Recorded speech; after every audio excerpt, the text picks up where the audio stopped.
بسم الله الرحمن الرحيم.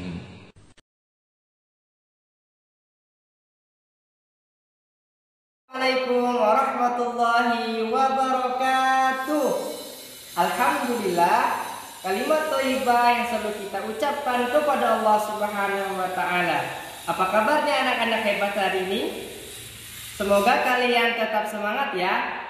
Hari ini bertemu kembali dengan Ustadz Ardi dalam pembelajaran fikih kelas 1. Hari ini pembelajarannya tentang mengagungkan Al-Qur'anul Karim. Kita lihat ceritanya bersama-sama di buku halaman ke-4 ya.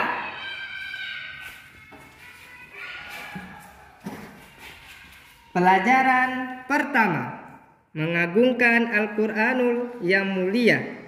Umar sedang mengambil wudhu, lalu pergi ke masjid dengan ayahnya.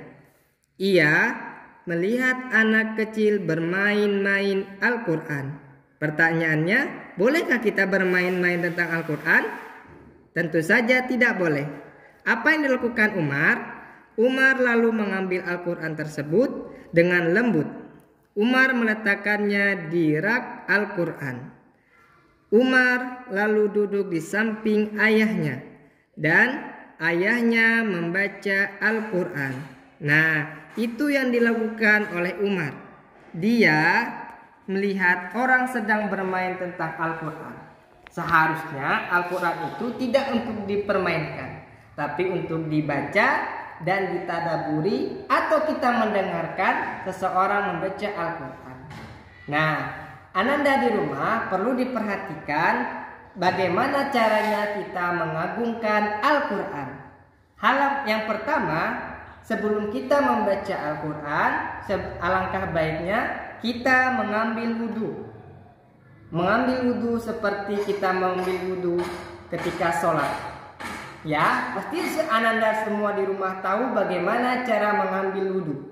Yang kedua, sebelum membaca Al-Quran, alangkah baiknya diawali ta'awudz atau isti'adzah, berlindung kepada Allah. Kalimatnya kalian sudah tahu kan?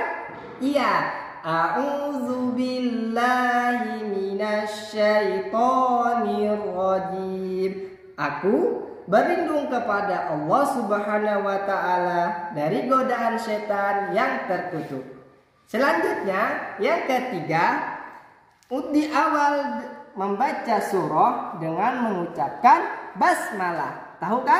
Bismillahirrahmanirrahim. Dengan nama Allah yang Maha Pengasih lagi Maha Penyayang.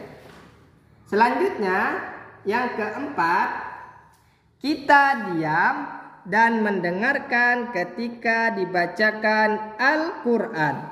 Jadi ketika ada orang tua, kakak, kakek ataupun adik sedang membaca Al-Quran, kita sebagai kaum muslimin yang cinta terhadap Al-Quran harus diam dan mendengarkan. Yang kelima, tidak bermain-main terhadap Al-Quran.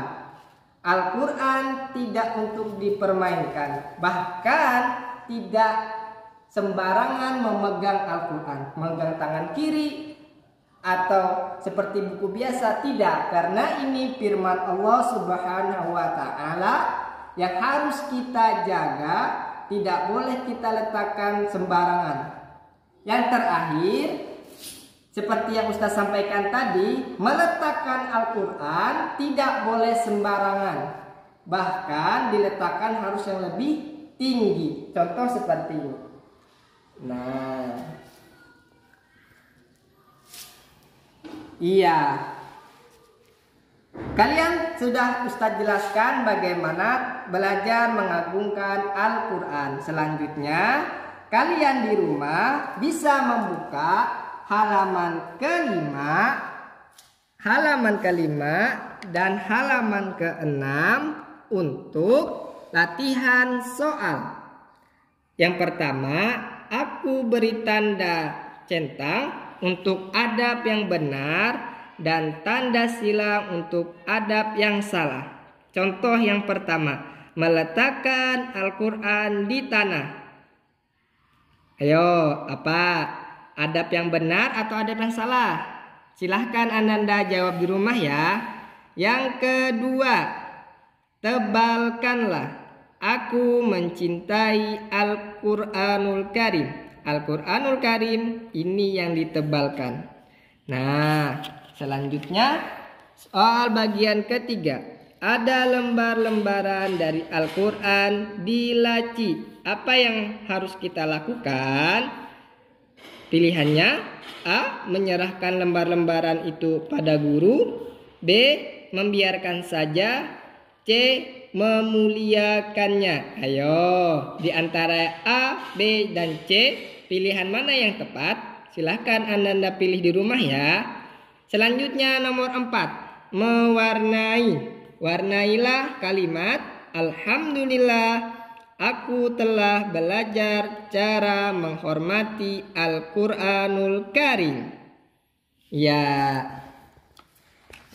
nanti tugasnya dikumpul kepada wali kelasnya atau guru, ustadz, ustazah yang mengampu pembelajaran fikih. Dikumpul sampai jam 9 malam. Barakallahu fikum.